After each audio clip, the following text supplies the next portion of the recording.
Jesus. Yes.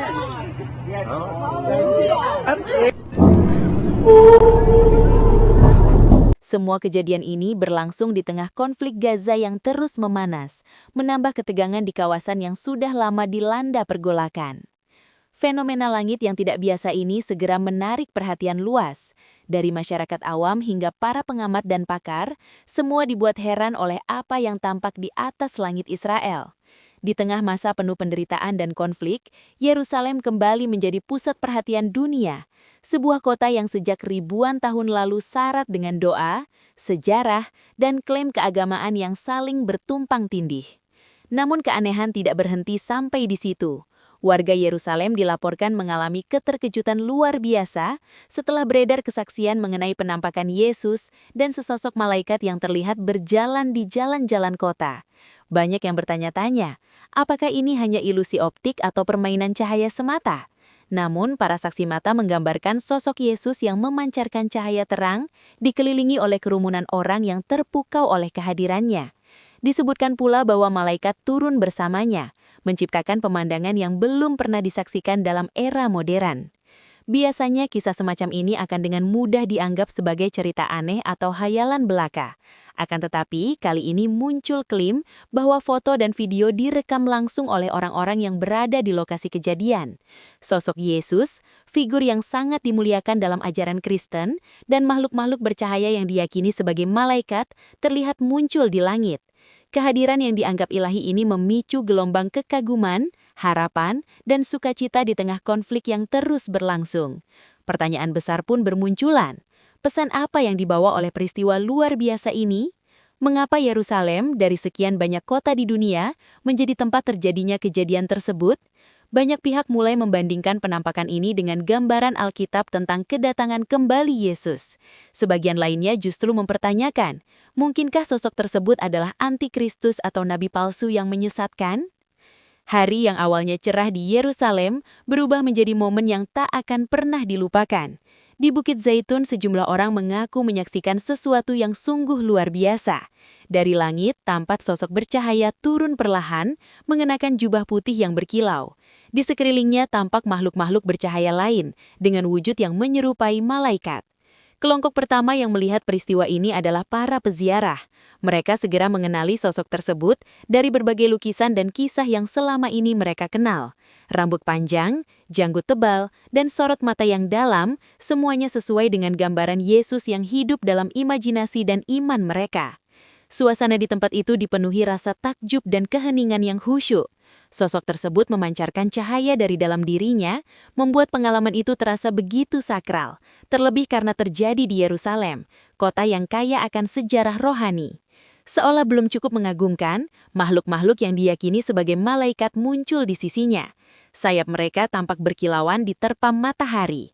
Orang-orang yang menyaksikan pemandangan tersebut diliputi emosi yang bercampur aduk antara sukacita, haru, dan kekaguman mendalam. Beberapa menangis terseduh-seduh, sementara yang lain berdoa dalam diam, bersyukur karena merasa telah menyaksikan mukjizat besar. Kabar tentang penampakan ini menyebar dengan sangat cepat.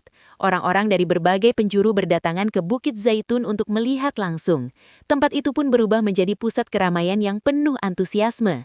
Media sosial dipenuhi unggahan cerita, foto, dan video dari para saksi. Sebagian gambar tampak buram, namun ada pula yang diklaim memperlihatkan sosok bercahaya dan para malaikat dengan detail yang mengejutkan. Menariknya, peristiwa semacam ini disebut bukan kali pertama terjadi. Dalam beberapa tahun terakhir, dari 2016 hingga 2023, laporan tentang cahaya surgawi di langit Israel terus bermunculan. Banyak umat beriman di Yerusalem mengaku menyaksikan fenomena serupa, seringkali disertai penampakan sosok yang menyerupai Yesus dan para malaikat. Baik siang maupun malam, Yerusalem seolah menjadi panggung dari kejadian yang berulang dan misterius ini. Dalam Alkitab disebutkan bahwa Yesus akan kembali ke bumi pada suatu hari, sebagaimana janjinya sebelum naik ke surga. Selama berabad-abad, umat Kristen menantikan peristiwa tersebut. Kitab suci menggambarkan kedatangannya sebagai momen yang dahsyat dan penuh kemuliaan, diiringi oleh para malaikat. Tidak mengherankan jika banyak orang merasa terkejut dan terharu membayangkan Yesus dan para malaikat muncul di Bukit Zaitun.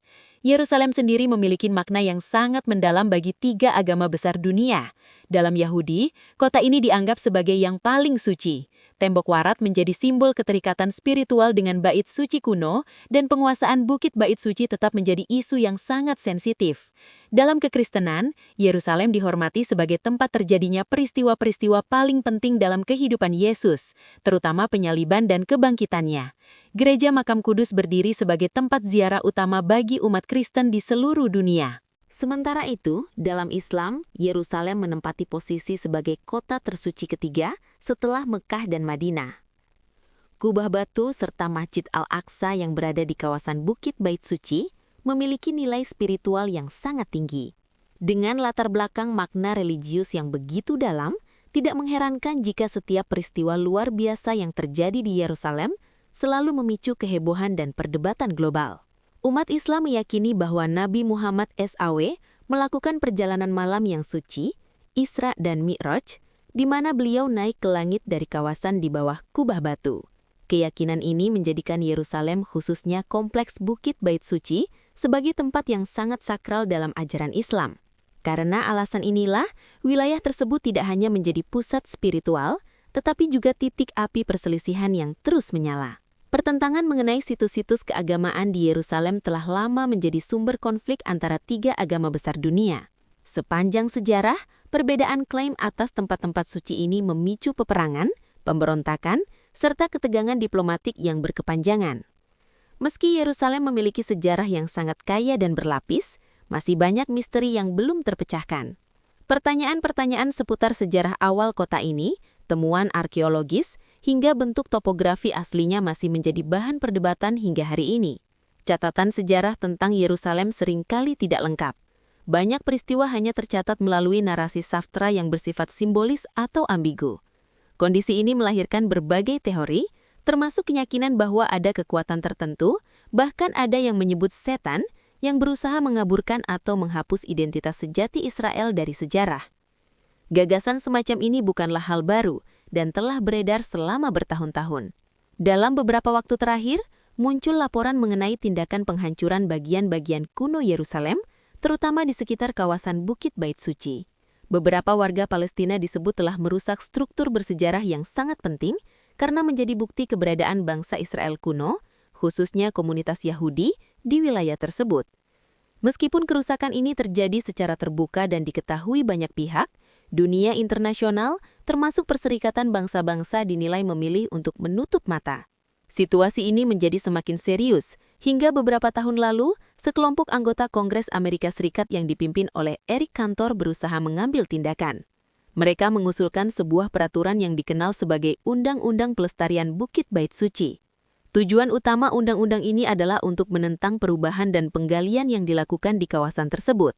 Kantor dan rekan-rekannya berupaya menghentikan aliran dana ke otoritas Palestina sampai aktivitas penggalian yang dianggap merusak itu dihentikan. Dalam salah satu pernyataannya, kantor bahkan memperlihatkan dokumentasi berupa foto-foto yang menunjukkan dampak penggalian tersebut. Gambar-gambar itu memperlihatkan bagian Bukit Bait Suci yang diratakan, serta artefak kuno yang hancur, benda-benda yang diyakini telah ada sejak masa pembangunan Bait Suci pertama.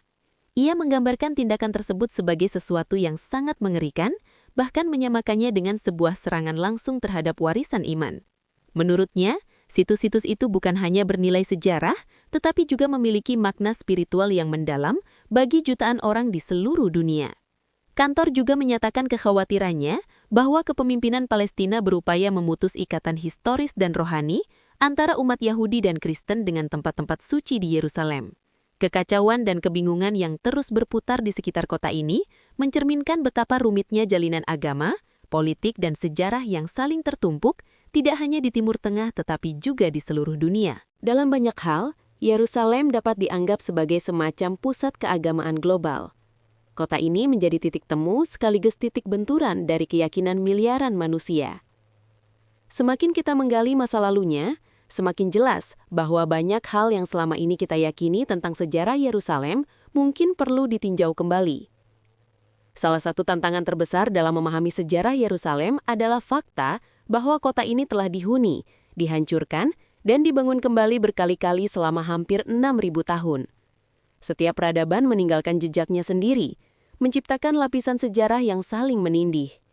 Ketika kota dibangun ulang, batu dan material lama sering digunakan kembali, membuat para arkeolog kesulitan membedakan periode-periode sejarah yang berbeda.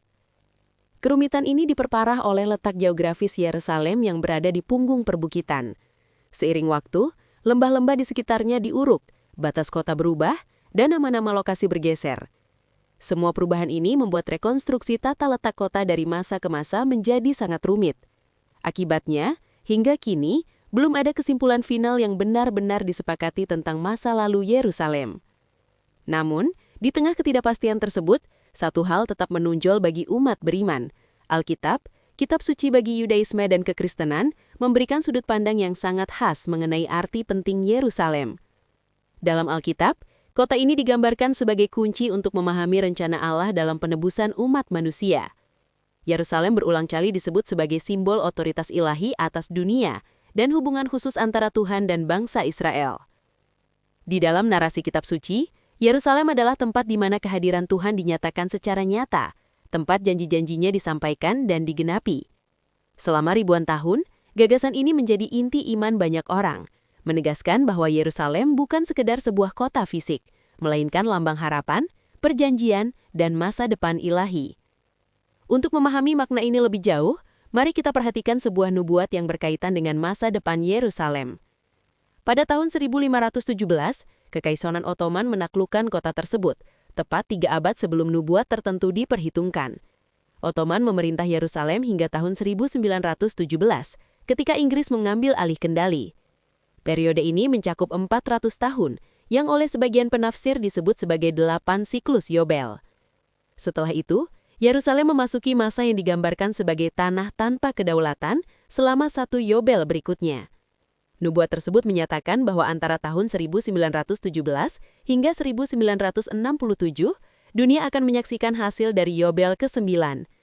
Meskipun negara Israel resmi berdiri pada tahun 1948, kendali penuh atas Yerusalem baru benar-benar terwujud pada tahun 1967 setelah Perang 6 Hari. Selama masa transisi itu, Yerusalem memang berada dalam status yang tidak sepenuhnya jelas, sesuai dengan gambaran nubuat tersebut. Kemudian, pada akhir Yobel ke-9, kota ini kembali berada di bawah kendali Yahudi. Banyak orang menafsirkan peristiwa ini sebagai awal dari era Mesianik. Ketepatan kronologis ini dianggap luar biasa oleh mereka yang mempercayainya. Selanjutnya, kita memasuki Yobel ke-10, yang berujung pada tahun 2017. Peristiwa besar apa yang terjadi pada tahun itu? Pada saat itulah, Presiden Amerika Serikat Donald Trump secara resmi mengumumkan pengakuan AS terhadap Yerusalem sebagai ibu kota Israel dan memindahkan kedutaan besar AS ke kota tersebut. Bagi sebagian orang, langkah ini kembali dilihat sebagai bagian dari rangkaian peristiwa yang diarahkan oleh kehendak ilahi untuk mempersiapkan jalan bagi masa depan yang telah dinubuatkan. Bahkan ada yang berpendapat bahwa terpilihnya Donald Trump sebagai presiden bukanlah sebuah kebetulan semata. Mereka meyakini bahwa Tuhan menempatkannya di posisi tersebut untuk tujuan tertentu, sebagaimana di masa lalu tokoh-tokoh lain seperti Presiden Harry Truman pada tahun 1948 juga memainkan peran penting dalam mendukung berdirinya dan keberlangsungan negara Israel. Pengakuan Presiden Harry S. Truman terhadap Israel sebagai negara merdeka menjadi sebuah tonggak sejarah yang sangat menentukan. Keputusan tersebut tidak hanya berdampak secara politik, tetapi juga dianggap oleh banyak orang sebagai bagian dari rangkaian peristiwa ilahi yang telah lama dinubuatkan. Dengan mempertimbangkan seluruh kejadian luar biasa yang terus bermunculan, semakin banyak orang percaya bahwa Tuhan sedang menata panggung dunia untuk peristiwa yang jauh lebih besar, kedatangan kembali Yesus Kristus yang mungkin lebih dekat dari yang kita bayangkan. Banyak umat beriman meyakini bahwa Yerusalem memiliki peran spiritual yang sangat unik, bahkan dianggap sebagai pusat bumi secara rohani.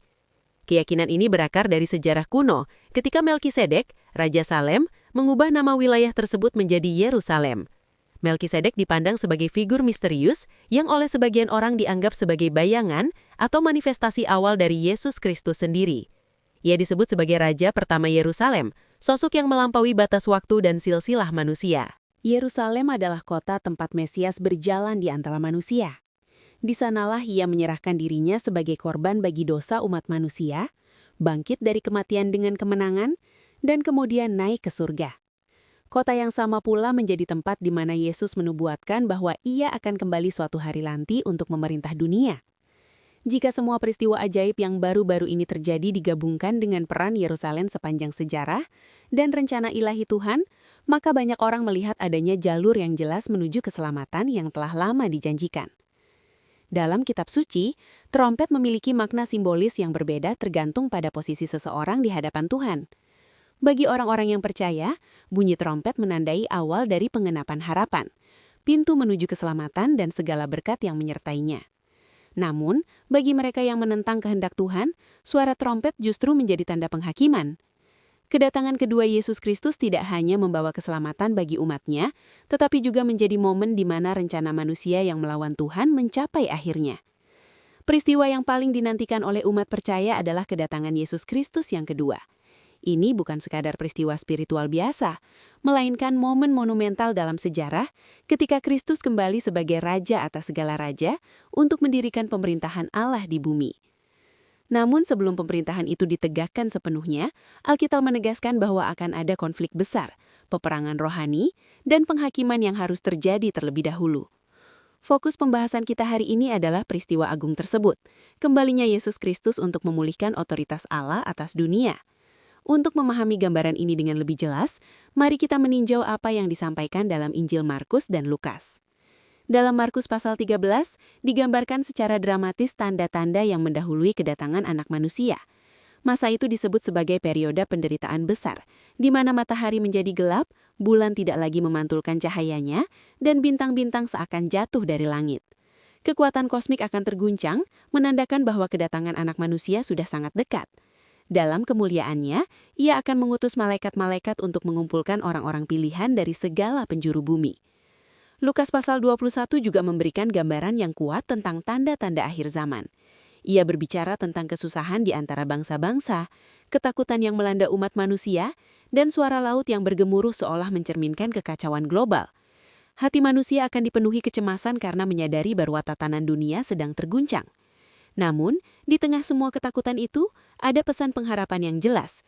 Ketika tanda-tanda ini mulai terjadi, umat percaya diminta untuk menegakkan kepala dan memandang ke atas, karena penebusan sudah semakin dekat. Kedua bagian ini, baik Markus maupun Lukas, menyajikan gambaran yang sangat kuat tentang kekacauan kosmik dan intervensi ilahi. Pesan utamanya adalah agar umat percaya tetap berjaga-jaga dan memegang pengharapan, sebab di balik kekacauan dunia, kedatangan Yesus Kristus membawa keselamatan bagi mereka yang setia. Lukas dengan gaya penulisannya yang khas, seringkali menjelaskan peristiwa-peristiwa ini dengan cara yang lebih naratif dan emosional.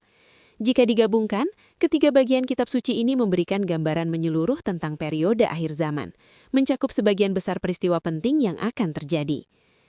Tanda-tanda di langit yang digambarkan ini sering dikaitkan dengan meterai ke-6 dalam Wahyu pasal 6, ayat 12 hingga 17.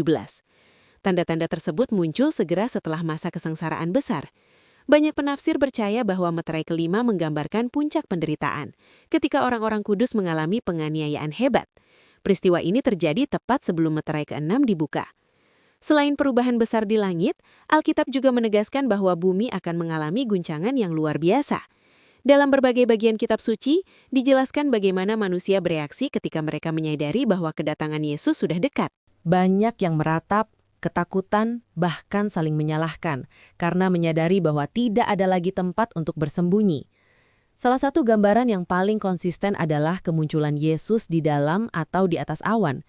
Tema ini berulang kali muncul dalam Alkitab, seolah menegaskan bahwa inilah cara kedatangannya yang harus diantisipasi. Pada awal peristiwa tersebut, terdengar suara trompet yang dahsyat atau seruan keras, seperti yang dijelaskan dalam Matius 24 ayat 31, ketika Yesus mengutus malaikat-malaikatnya. Kemudian terjadi peristiwa besar lainnya, pengumpulan orang-orang kudus. Orang-orang pilihan dari seluruh penjuru dunia dikumpulkan, sebuah momen yang menjadi puncak harapan umat percaya. Semua gambaran ini memberikan kita pemahaman yang cukup jelas tentang apa yang akan terjadi pada masa itu. Untuk menggali lebih dalam, kita dapat beralih ke kitab Wahyu, khususnya pasal 11, tepat setelah kisah tentang dua saksi. Hal ini penting untuk disebutkan, karena bagian ini menjadi kelanjutan dari rangkaian peristiwa sebelumnya. Di akhir kisah tersebut, kedua saksi itu dibangkitkan kembali dan kemudian bertemu dengan Kristus di udara. Inilah gambaran tentang apa yang terjadi ketika Kristus kembali, sebuah pertemuan yang menandai dimulainya babak baru dalam sejarah dunia. Sekarang perhatian kita diarahkan secara khusus kepada sangkakala ketujuh. Ingat bagaimana sebelumnya telah disinggung bahwa ayat ke-14 berfungsi seperti penanda untuk membawa kita kembali ke alur waktu utama yang sempat terhenti di akhir pasal 9. Penundaan tersebut terjadi karena adanya penjelasan tambahan yang cukup panjang di pasal 10 dan pasal 11 ayat 1 hingga 13. Bagian-bagian ini bisa dianggap sebagai semacam sisipan atau penjelasan tambahan, namun tetap sangat penting untuk memahami gambaran besar kitab Wahyu secara utuh. Ketika kita membaca Wahyu 11, 15 hingga 19, kita menemukan momen yang sangat menentukan. Di sana dikisahkan bahwa malaikat ketujuh meniup sangkakalanya, dan seketika itu pula terdengar suara-suara yang menggema dengan keras di surga. Suara-suara tersebut menyatakan bahwa kekuasaan atas kerajaan-kerajaan dunia kini telah beralih kepada Tuhan dan kepada Kristusnya, dan bahwa Ia akan memerintah untuk selama-lamanya. 24 tua-tua yang duduk di hadapan Allah bangkit dari tempat duduk mereka, tersungkur dan menyembahnya. Mereka mengucapkan syukur kepada Tuhan yang Maha Kuasa, Dia yang ada dan yang telah ada, karena Ia telah mengambil kuasanya yang besar dan mulai memerintah. Bangsa-bangsa memang telah memberontak, tetapi saat murka Allah tibalah pula waktu penghakiman atas orang mati. Pada saat itu Allah memberi upah kepada para hambanya, para nabi, orang-orang kudus, dan semua yang menghormati namanya baik yang kecil maupun yang besar. Bersamaan dengan itu, tibalah saatnya untuk membinasakan mereka yang telah merusak bumi. Kemudian bait Allah di surga terbuka, dan tabut perjanjian tampak di dalamnya. Peristiwa ini disertai dengan kilatan petir, dentuman guntur, gempa bumi, serta hujan es yang sangat dahsyat. Semua elemen ini menciptakan gambaran yang luar biasa menakutkan sekaligus agung. Sangkakala ketujuh memiliki peran ganda sebagai pengumuman kemenangan dan sebagai awal dari rangkaian hukuman. Kilat, guntur, gempa, dan hujan es yang menyertainya jelas mencerminkan karakter penghukuman ilahi. Namun ini belumlah akhir. Setelah sangkakala ketujuh, masih ada 7 cawan murka Allah yang akan dicurahkan sepenuhnya. Sangkakala ketujuh menandai titik balik besar, kembalinya Kristus dan dimulainya pemerintahan Allah secara resmi. Yang selalu mengundang rasa penasaran adalah bagaimana Allah mengumumkan kemenangan ini, sementara pada saat yang sama masih ada banyak penderitaan dan penghakiman yang harus berlangsung terlebih dahulu. Hal ini memunculkan pertanyaan besar, berapa lama 7 malapetaka terakhir ini akan terjadi? Jawabannya terus terang tidak diketahui secara pasti. Jika kita menelusuri Wahyu pasal 15 dan 16, tidak ditemukan penanda waktu yang jelas. Yang disebutkan hanyalah bahwa 7 malapetaka itu terjadi secara berurutan, satu demi satu. Durasi masing-masing tidak dijelaskan. Beberapa orang memperkirakan bahwa seluruh rangkaian ini mungkin berlangsung sekitar 1 tahun, berdasarkan konsep simbolis bahwa 1 hari dapat melambangkan 1 tahun dalam konsep hari Tuhan. Namun ini hanyalah spekulasi. Secara teori, semua peristiwa itu bahkan bisa terjadi dalam waktu yang jauh lebih singkat. Mungkin hanya dalam hitungan hari, meskipun hal itu tampaknya kurang mungkin. Pada akhirnya, tidak ada kepastian waktu. Semua perkiraan hanyalah dugaan. Yang jelas, seluruh rangkaian peristiwa ini mengarah langsung dilah kedatangan Kristus. Namun, di balik semua itu, terdapat pesan yang jauh lebih kuat. Pesan tentang harapan, kepastian, dan penebusan. Akhir zaman bukanlah sekadar tentang kehancuran, melainkan tentang pembaruan. Misi Yesus tidak berhenti pada pengajaran atau mukjizat semata. Ia datang untuk menawarkan keselamatan dan pemulihan bagi semua yang percaya kepadanya. Janjinya untuk kembali bukanlah ancaman, melainkan cahaya penuntun. Sebuah mercusuar harapan di tengah dunia yang seringkali terasa gelap dan tidak menentu. Jika pikiran tentang masa depan membuat Anda gelisah, ingatlah bahwa Anda tidak berjalan sendirian. Yesus menyertai umatnya dalam setiap langkah kehidupan. Ia telah mengalahkan dosa dan kematian, dan Ia akan kembali untuk memperbarui segala sesuatu. Oleh karena itu, ketakutan tidak seharusnya menguasai hati Anda. Alih-alih membiarkan kecemasan melumpuhkan, pilihlah untuk menaruh kepercayaan kepada Kristus dan rencananya. Percayalah kepadanya bukan hanya sebagai tokoh masa lalu, tetapi sebagai juru selamat yang hidup dan Tuhan yang berdaulat atas masa depan. Biarkan kasih dan anugerah-Nya memenuhi hati Anda dengan damai sejahtera. keyakinan bahwa apapun yang terjadi, hidup Anda berada dalam tangannya yang aman. Sambil menantikan kedatangannya kembali, hiduplah dengan iman yang nyata dan tujuan yang jelas. Jadikan setiap hari sebagai kesempatan untuk mencerminkan kasih-Nya dan menyampaikan pesan pengharapan kepada orang lain. Dunia mungkin diliputi ketidakpastian, tetapi iman memberikan arah dan makna. Akhir zaman mungkin penuh misteri, namun satu kebenaran tetap teguh. Yesus akan kembali. Dan bagi mereka yang percaya kepadanya, tidak ada alasan untuk hidup dalam ketakutan. Peganglah janjinya, peliharalah iman Anda, dan nantikan kemuliaan yang akan datang. Hari ketika Ia kembali untuk memulihkan, memperbaiki, dan menjadikan segala sesuatu baru. Dengan demikian, pada akhirnya, kita akan bertemu dengan Kristus ketika Ia kembali. Peristiwa ini sering disalahpahami dan digambarkan secara keliru, terutama melalui film-film populer tentang apa yang disebut pengangkatan. Kenyataannya, apa yang digambarkan dalam kitab suci bukanlah pelarian massal yang dramatis seperti di layar lebar, melainkan sebuah kebangkitan yang pertama dan paling mulia. Nabi Yesaya menggambarkan momen ini sebagai bagian dari misi ilahi yang penuh kasih. Ini adalah saat ketika kabar baik diberitakan, hati yang hancur dipulihkan, dan mereka yang terbelenggu dibebaskan. Semua ini menandai dimulainya suatu masa yang luar biasa, masa pemerintahan Tuhan yang dipenuhi pemulihan dan pengharapan. Apa yang Yesus sampaikan dalam Injil Lukas sejatinya adalah pernyataan awal misinya di dunia. Ia datang terlebih dahulu untuk mengumumkan tahun kasih karunia Tuhan. Namun, jika kita melanjutkan membaca nubuatan dalam kitab Yesaya, kita menemukan bahwa misi itu juga mencakup bagian berikutnya, hari ketika keadilan dan penghakiman Allah dinyatakan. Disinilah pembahasan beralih dari penghiburan semata menuju pemulihan yang lebih dalam, termasuk penghakiman atas ketidakadilan dan kejahatan. Penghakiman ini bukan sekadar hukuman, melainkan bagian dari proses pemulihan. Tujuannya adalah untuk menghibur mereka yang berduka, khususnya mereka yang menderita di Sion, dan untuk menegakkan kebenaran yang telah lama dinantikan. Semua ini menunjukkan bahwa rencana Allah selalu utuh. Kasih dan keadilan berjalan beriringan. Seperti yang telah kita telusuri sepanjang pembahasan ini, menjadi semakin jelas bahwa Yesus bukan hanya figur sejarah atau simbol keagamaan yang jauh dan abstrak. Ia terlibat secara aktif dalam perjalanan manusia, mulai dari kedatangannya yang pertama hingga janjinya untuk kembali. Nubuatan-nubuatan yang kita pelajari menunjukkan keterlibatannya yang berkelanjutan dalam arah dan tujuan sejarah dunia. Bagi sebagian orang, gambaran tentang akhir zaman terasa menggentarkan. Peristiwa kosmik, penghakiman, dan perubahan besar memang dapat menimbulkan ketakutan.